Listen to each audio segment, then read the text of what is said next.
The credit goes to the women because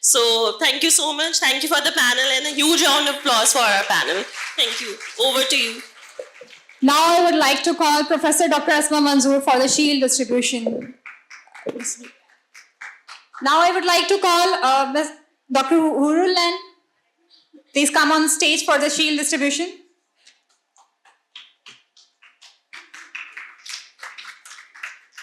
Ma'am Malka Khan, please come to receive your shield from Madam Hurul and Dr. Asma Manzoor. I would request Madam Shahida Jameel to receive your seal from Dr. Asma Manzoor and Ma'am Hurul Lan. Then I request Ma'am Malka Khan, please come to receive your shield.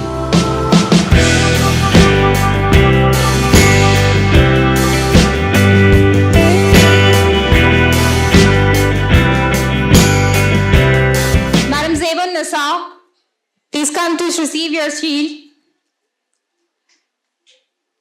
My sincere thanks to all the panelists and moderator for making our event special and sharing your valuable thoughts. Thank you.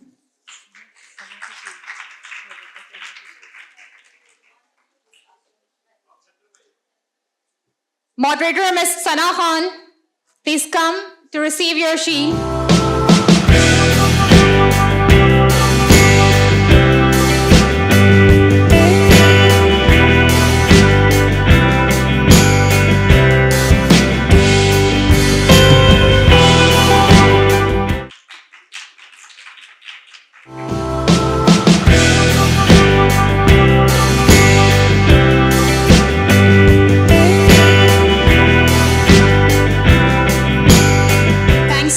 Panelist and moderator as well. As we are moving toward the next panel, over to you.